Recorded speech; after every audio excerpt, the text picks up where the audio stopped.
Who's seen Ghostbusters? Quick show of hands.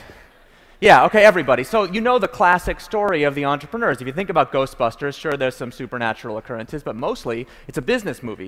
You got these guys in the lab, they come up with this great technology, too radical for their university, they get kicked out, and so they mortgage their house, they get the building, the car, the TV ad. That's all act one of the classic entrepreneurship story. Who's the plucky protagonist? What's their character strengths and defects that will be interesting later? And does anyone remember what's happening right as they start to get down to their last dollar in the Ghostbusters house? They're literally, the day they're about to run out of money, boom, in walks their first customer. Anyone remember why their first customer walked in? Well, I'll let you know. It's because Zool is invading Manhattan with extremely good timing, if you think about it. Because if Zool invades Manhattan a year later or a year earlier, I mean, we'd be toast. Yet most entrepreneurs that I know are busy waiting for Zool, which we'll get back to. And then as soon as the first customer walks in, we can go straight into Act 2 of the entrepreneur story, which is the same in Ghostbusters or in The Social Network. I call it the photo montage. Generally lasts about 2 minutes long. There's no dialogue. And it's just, you know, some guys pounding on computers, or in The Social Network, you know, they have those cool pens you run on Windows on. They bust a few ghosts, they get a few customers, and boom, we can get on to the interesting stuff in Act 3, which is being on the cover of magazines, who sues who, how we divide the spoils, what kind of car you drive. The exciting parts of entrepreneurship. Act 1, coming up with a cool idea, being in the right place at the right time. Act 3, how do we divide up the spoils? What I discovered the hard way as an entrepreneur is that actually every decision of any importance that affects the outcome of entrepreneurs happens during the photo montage in Act 2. So why doesn't it make it into the movies? It's because it's too boring.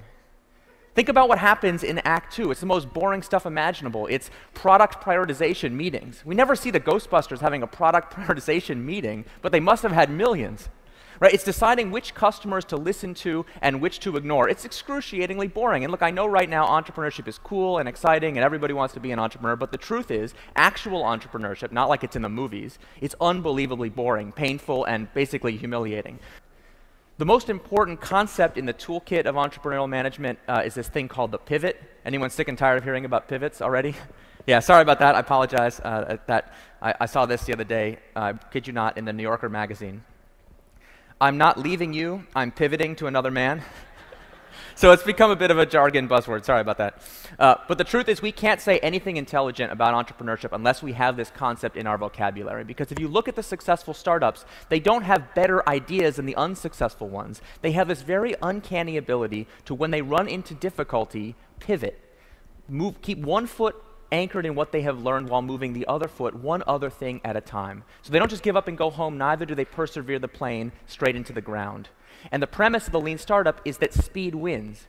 If we can have a way to extend our runway without having to raise money simply by getting to each pivot sooner. I don't know if anybody noticed that Instagram got bought for $1 billion yesterday. A small bit of news. I've been reading all the profiles about it because I happen to know the story. It involves a very major pivot from a product called bourbon that no one's ever heard of to Instagram. And yet, if you read the magazine profiles, it always goes like, company was founded, then it was hugely successful, just got by $1 billion. The pivot and the incredible amount of failure is always written out of the story. That's what sells magazines. And so we have this belief that startups, you know, the genius founder has an idea, and then, you know, it's basically an overnight success. And we forget that most overnight successes take an average of 2 years to go overnight. So it's a very long night for these overnight successes. A startup is an experiment. But an experiment is not just, you know, throw something on the wall and see what sticks. I mean experiment in the scientific sense, a hypothesis to be tested. Most of the time, startups are busy building something that nobody wants. And if we're building something that nobody wants, why are we so proud of having done it on time and on budget? See, when we make a plan and it's the wrong plan and we successfully execute it, then we have achieved failure. It's like we're driving a car off a cliff, but we're bragging about the excellent gas mileage we get. We live in a time where we can make anything that can be imagined. So the question of our time is not can it be built, but should it be built? And by treating everything we do as an experiment, we can start to ask the question, is there a faster way to learn what I need to learn, rather than just build this product? That is the key. Thank you all very much. Appreciate you taking the time. Thank you. Thank you.